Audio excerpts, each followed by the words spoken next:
लाभ हानि जय पराजय शत्रु मित्र मान अपमान निंदा स्तुति उन्नति अवनति इस सब प्रपंच से मुक्त होने का अवसर मिल गया है। अब किसी अन्य भ्रमात्मक सुख की लालसा में मनोरंजन में हम अपने समय को नष्ट ना करें। श्रीपाद प्रबोधानंद जी महाराज कह रहे हैं, अनादौ संसारे कति नरक भोगा न विहिता कियंतो ब्रह्मेन्द्राद्यतुल सुख भोगाश्च न कृता तदास्मिन्ने कस्मिन् वपुषि सुख दुखे न गणयन् सदैव श्री वृंदावन मखिल सारम भज सखे। हे सखे, हे मित्र, मेरी बात मान लो। अनादौ संसारे कति नरक भोगा न विहिता। कितनी बार तुमने नरक भोगा है, तुम्हें याद नहीं है। बड़े बड़े दुख भोगे हैं। इस माया का कार्य ही है हर परिस्थिति को विस्मृति के गर्त में लीन कर देना। हमने बहुत बार नरक भोगा है और कह रहे हैं कियंतो ब्रह्मेन्द्राद्यतुल सुख भोगाश्च न कृता। ब्रह्मा इंद्र आदि के ऐसे कोई सुख नहीं बचे जो तुमने ना भोगा हो, क्योंकि अनादौ संसारे, कब से सृष्टि हुई है कोई तिथि तारीख नहीं है। ये अनादि अनंत महामहिम प्रभु की मायामयी लीला है। जब से लीला प्रारंभ हुई तो कभी हमने बहुत बार नरक भोगा, कभी ब्रह्मा के सुख भोगे, कभी इंद्र के सुख भोगे। दुख का चरम सीमा स्थान नरक है और सुख का, लौकिक सुख का, ब्रह्मा का सुख, देवराज इंद्र का सुख है। दोनों को श्रीपाद वर्णन कर रहे कि दुख भी चरम सीमा का भोगा और लौकिक माया रचित सुख भी चरम सीमा का, ब्रह्मा का, देवराज इंद्र का तुमने भोगा है। माया की विस्मृति में हमें याद नहीं। जैसे अभी इसी जन्म में मां के गर्भ में बड़ा दुख भोगा पर कुछ याद नहीं, माया ने विस्मृति के गर्त में लीन कर दिया। अब कह रहे हैं सावधान हो जाओ। तदास्मिन नेकस्मिन वपुषि सुख दुखे न गणयन्। हे मित्र, अब तुम केवल एक जन्म सावधान हो जाओ। ये जो शरीर है, बहुत दुख भोगे, बहुत सुख भोगे। अब दुख सुख की कोई गणना मत रखो, अर्थात उससे प्रभावित मत हो। ये जीवन प्रभु को दे दो। सदैव श्री वृंदावन मखिल सारम भज सके। अखिल सच्चिदानंद सुख का सार प्रेम रस स्वरूप ये वृंदावन है। हे मित्र, अब तुम्हारे शरीर को चाहे लौकिक दुख मिले या लौकिक सुख मिले, तुम इसकी परवाह न करो और वृंदावन आओ, दर्शन करो, सत्संग सुनो और जीवन को परम सुखमय बनाओ। भगवत स्वरूप तुम हो, ऐसा तुम्हें अनुभव हो जाए। तुम इस दुख प्रपंच से मुक्त हो जाओ। बहुत जन्म व्यतीत हो गए नरक भोगते, दुख भोगते, लौकिक सुख भोगते। अब सच्चिदानंद सुख की प्राप्ति का समय आ गया है। इसे चूको मत, नहीं तो पछताना पड़ेगा। यहां से जाना है, हम तुम सबको जाना है। जाने की तैयारी कर लो। जो पहले से तैयार न थे पछता पछता कर चले गए। रहे न रावण श्रम अभिमानी, हिरणा कश्यप संवरदानी। ये खान विभव की खान, जगत में कुछ दिन के मेहमान। भजले श्री भगवान, जगत में कुछ दिन के मेहमान। अपने जीवन को भगवतमय बना लो। धन्य है वो, श्रीपाद कह रहे हैं, धन्यो लोके मुमुक्षुर हरि भजन परो, धन्य धन्यस्ततोषौ। धन्यो यह कृष्ण पादाम्बुजरति, परमो रुक्मिणीश प्रियोतः। यशोदेय प्रियोतः, सुबल सुहृदतो गोपीकांत प्रियोतः। श्रीमद वृंदावनेश्वर्यति रस विवश राधका सर्वमूर्धनि। पहले श्लोक में बताया कि अब तुम इस मायामयी नाटक के दुख सुख में मत फंसो। तुमने बड़े से बड़े दुख भोगे हैं, बड़े से बड़े सुख भोगे हैं, हाथ कुछ नहीं लगा। एक जन्म तुम एन केन प्रकारेण, चाहे जैसी परिस्थिति हो, तुम वृंदावन का दर्शन करो आकर। वृंदावन के रसिकों की सभा में बैठ करके सत्संग सुनो और जीवन को भगवतमय बना लो। कैसे? बोले धन्य हो जाओगे। इस जगत में वो धन्य हो गया जिसके हृदय में ये बात आई कि मैं अब मुक्त होना चाहता हूं इस दुखों से। मुझे वो उपाय चाहिए जहां शारीरिक मानसिक किसी भी तरह का दुख स्पर्श न करे, कोई भी द्वंद्व हमें परास्त न कर पावे, कोई भी विकार हमारे हृदय को जला ना पावे, कोई भी भोग हमारे हृदय को विचलित ना कर पावे। मैं मुक्त होना चाहता हूं। इसे कहते हैं मुमुक्षता। ये बड़े भाग्य से कई जन्मों की आराधना से बात आती है। भगवान आदि गुरु शंकराचार्य जी ने तो कहा, हजारों जन्म की साधना के बाद किसी के हृदय में पैदा होती ही मुमुक्षता। अब मैं मुक्त होना चाहता हूं, थक गया हूं।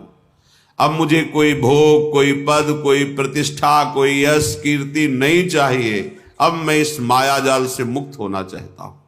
ये अंदर से बात आना, वाणी से कहना अलग बात होती है। हृदय में भारी व्याकुलता पैदा हो जाना, अब मैं मुक्त होना, मेरा क्या स्वरूप है, मैं क्यों भटक रहा हूं इस देह भाव को लेकर। ये बड़े भाग्य से आते हैं।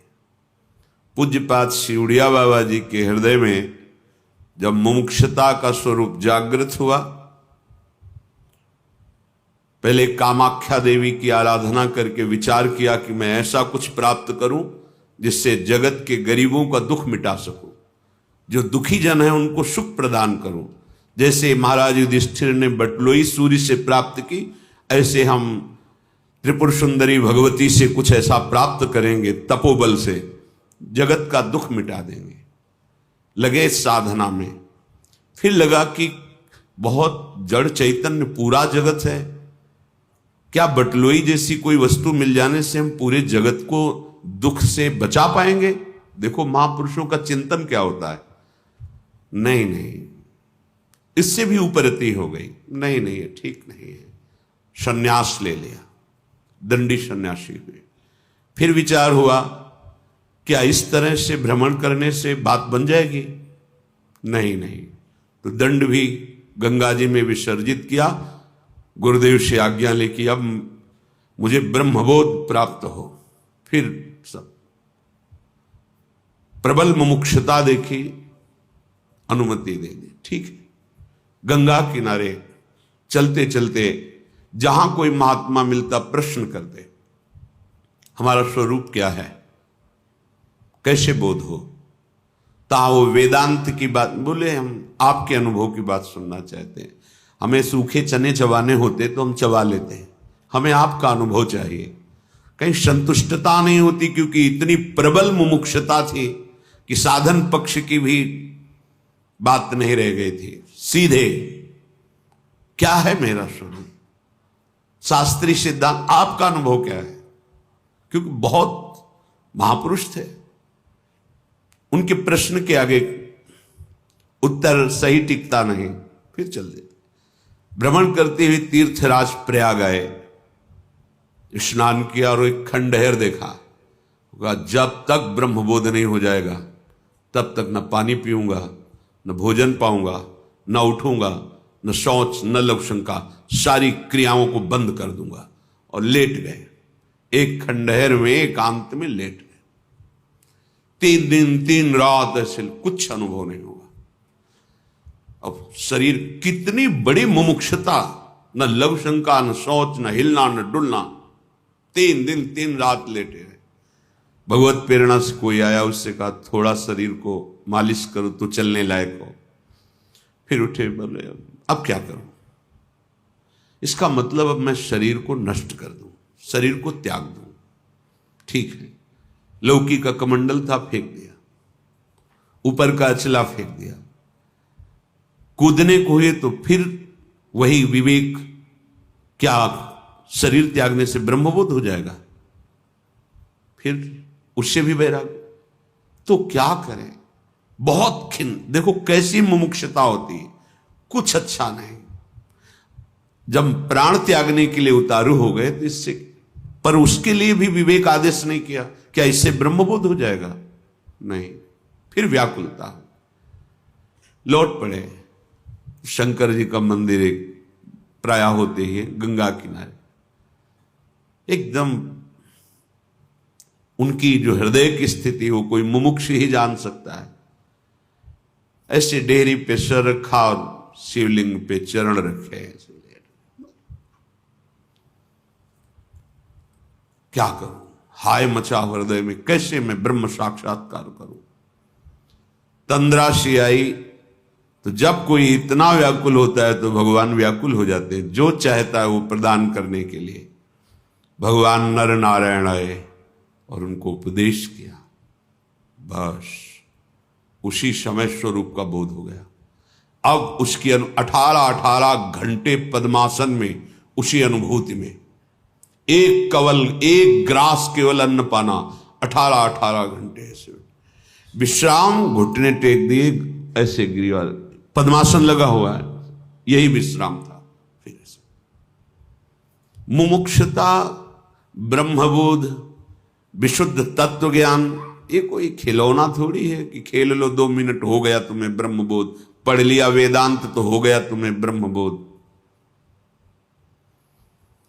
कह रहे धन्यो लोके मुमुक्षुर, जो मुक्त होना चाहता है इस संसार से, धन्य है वो, धन्य है।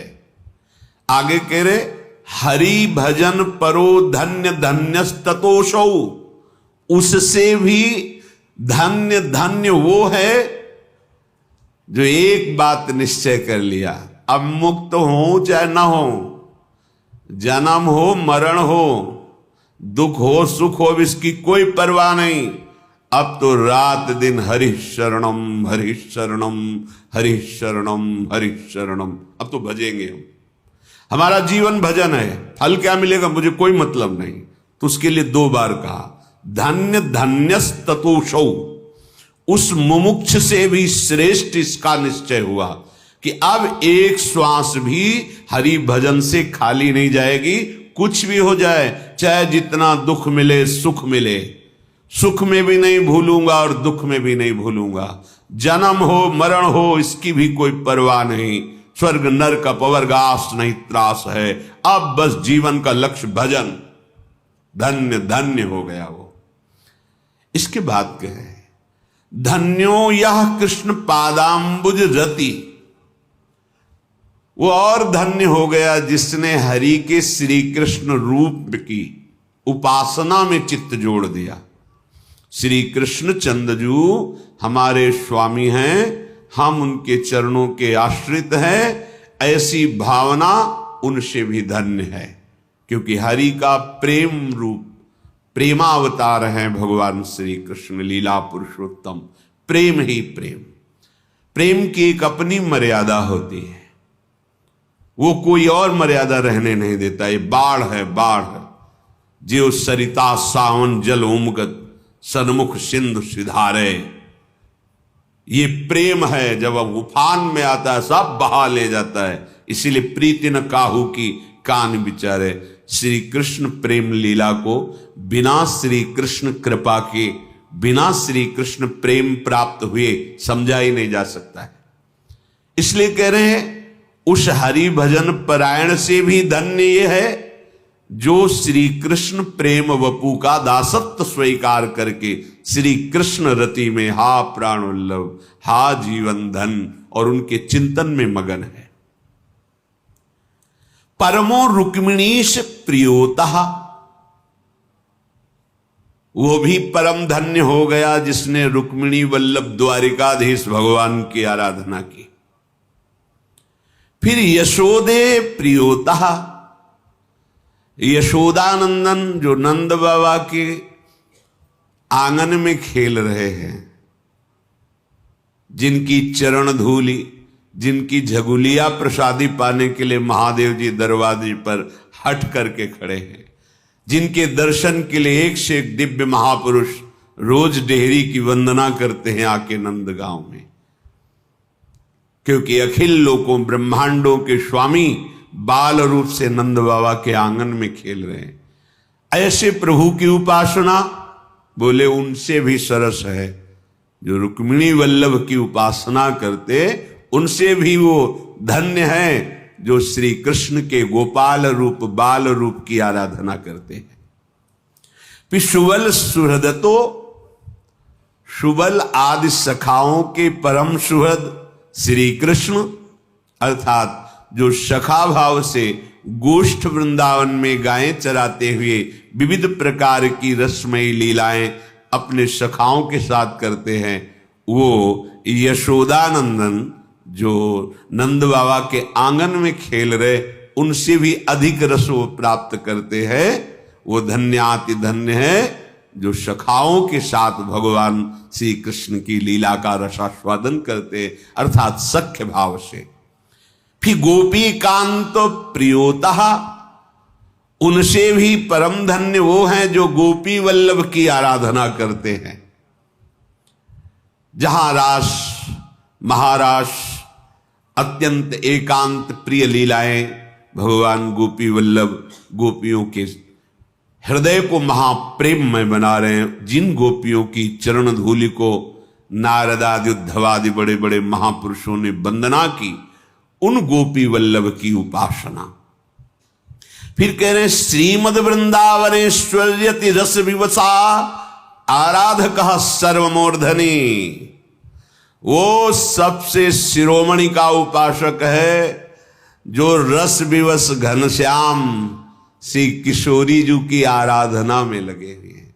भ्रकुट निर्जित मदन मंद सस्मित बदन किए रस विवश घनश्याम पिय गोरी, ये रुचिर राजत बधू कानन किशोरी। निर्तन भ्रकुटी बदन अंबुज मृदु सरस हास मधुबोलन अति आसक्त लाल अली लंपट बस कीन्हे बिनु मोलन बन की कुंजन कुंजन डोलन। आतुर अति अनुराग विवश हरि धाई धरत भुज मूल, आतुर अति अनुराग विवश हरि धाई धरत भुज मूल। ये जो स्वरूप है नव कनक चंपकावली दलितेन्दीवर सुवृंद निंदित स्त्री वृंदावन नव कुंजे किशोर मिथुनम तदेव भज रसिकम। अब उसके आगे क्या शब्द लगा? रसिक। अब भक्त नहीं लगा, संत नहीं लगा, अब लगा रसिक। भगवत रसिक, रसिक की बातें रसिक बिना को समझ सके ना। सर्वोपरि उपासना श्री वृंदावन में विराजमान नव कनक, नवीन स्वर्णिम कांति जिनके श्रीअंग से प्रकट हो रही है। चंपकावली, जैसे चंपा के पुष्प की कांति, पीतवर्ण, गौरवर्ण, श्वेत। और अब कैसे कोई उपमा दे? पीतारुण छवि मनंत तडिल्लताभाम, अनंत बिजलियों की सी कांति, पीत और अरुणिमा लिए हुए ऐसी गोरी हमारी प्रिया जी। ओ नख कांति की छटा केवल प्रकाशित हो जाए तो प्रेम की धारा बह पड़े। यत् पाद पद्म नख चंद्र मणि छटाया, विस्फुर्जितम किमपि गोप वधुस्वदर्शी, पूर्णानुराग रस सागर सार मूर्ति। श्री स्वामिनी जो पूर्णानुराग रस सागर सार मूर्ति। कल किसी ने प्रश्न किया था, यहां तो राधा राधा राधा ही सुनाई देता है, बाहर तो कहीं। राजा के वैभव को देखना है तो दरबार में देखो। ये गीता जी, भागवत जी और सब भगवान का ऐश्वर्य है, देखो उनकी महिमा। अगर प्रेम देखना है तो महल में आओ। महल में आओगे तब तुम्हें समझ में आएगा कि जो इतना अनंत वैभवशाली है वो कितना बड़ा प्रेमी भी है। प्रेम स्वरूप ये ब्रज की लीला, ये प्रेम लीला है। और फिर उस प्रेम रस का सार श्री लाडली जो हैं। देखो माई सुंदरता की, देखो माई अबला के बलराज, अतिगज मत निरंकुश मोहन, निरख बंधे लट पासी। मोहना, मोहन सबको मोहित करने वाले, निरख बंधे लट पासी। देखो देखो माई ये अबला के, ये कौन बात जो अबही और अबही और अबही और अद्भुत अद्भुत प्रेम रूप हमारी श्री लाडली, करुणा बरसती रहती है। नवकनक चंपकावली, दलितेन्द्रीवर सुवृंद निंदित स्त्री। एक तो है प्रियाजू जो 7 कुंभ तनुगोरी, जिनकी चंपा के पुष्प की जैसी कांति प्रकट हो रही, सब प्राकृतिक है। महाप्रभु इसलिए कह दिया कि 13 रूप कहत नहीं। कैसे वर्णन करूं लाडली? लालजू के सौंदर्य के एक अंश से अनंत ब्रह्मांडों में सौंदर्य जितना दिखाई दे रहा है वह, ऐसे सौंदर्य समुद्र श्री लालजू अतृप्त नेत्रों से लाडली जू के रूप सौंदर्य का पान करते रहते हैं, अतृप्त चकोर की भांति। राधे तू मुख चंद्र चकोरिय नैना, अति आरती अनुरागी लंपट, भूल गए गति पलहू लगैना। राधे तू मुख चंद्र चकोरिय नैना, अरबरात मिलवे को निष्दिन, मिले रहत मनो कबहु मिले ना। आहा कहा कहो इन नैनन की बात, ये अली प्रिया बदन अंबुज रस अटके अनत न जात। कहा कहो इन नैनन की, हित सजनी जो से श्री लालजू महाराज कह रहे, हे सखी कहा कहो इन नैनन की बात। जब जब रुकत पलक संपुट लट, अति आतुर अकुलात, लंपट लो निमेश अंतरते, अलप कलप सत सात। पलक झपक जाने पर जब लाडली जू के रूप का आदर्शन होता है तो लालजू को सैकड़ों कल्पों का दुख अनुभव होता है।